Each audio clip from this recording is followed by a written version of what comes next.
Welcome back to East West Brothers Garage, and thanks for continuing to follow us as we dive into our 2025 Polestar 3.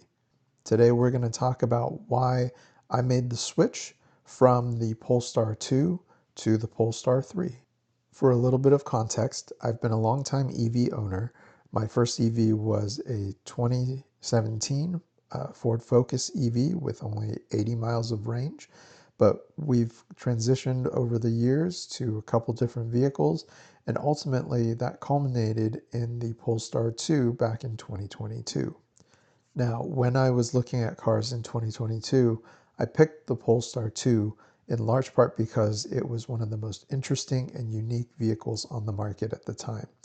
It was faster than most cars in its class.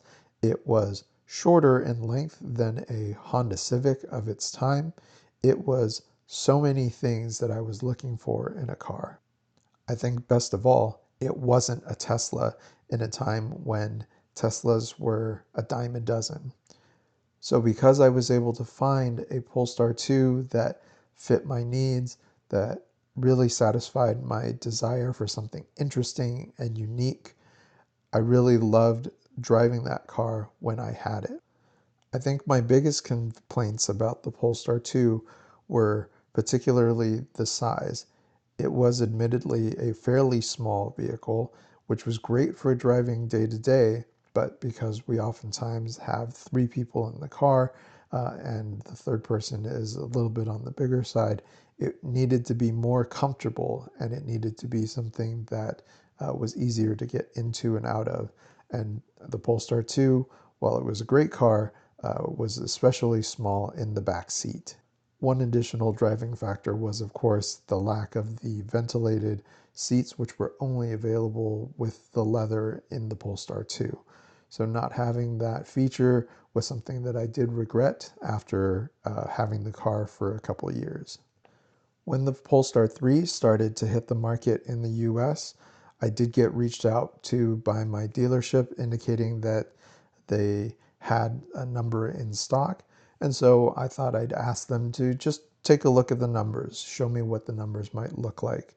And of course, the idea of a larger vehicle, the idea of faster charging, a nicer interior, and having more range certainly appealed to me at the time.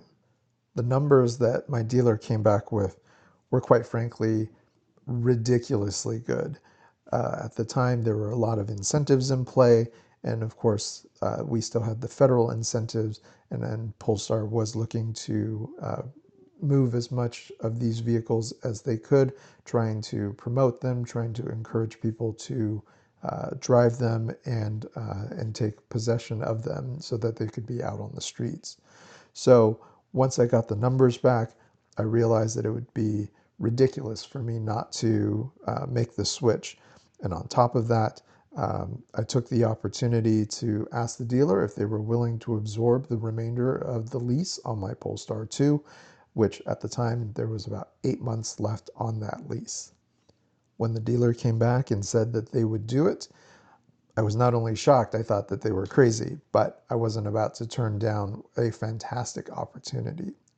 So while I took the Polestar 2 down to be serviced, I took the opportunity to go and take a Polestar 3 out for a test drive, and that test drive sold me instantly.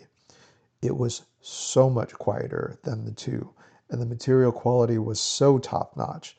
The Bowers & Wilkins sound system was such a huge step up from the Harman Kardon in the Polestar 2. So when I got back from the test drive, I immediately reached out to my salesperson and accepted the deal and took delivery of the Polestar 3 in December of 2024. Thanks for joining us again as I talked about our experience with the Polestar 3. Please like and subscribe so that we can continue to bring you more content and share with you our ownership experience.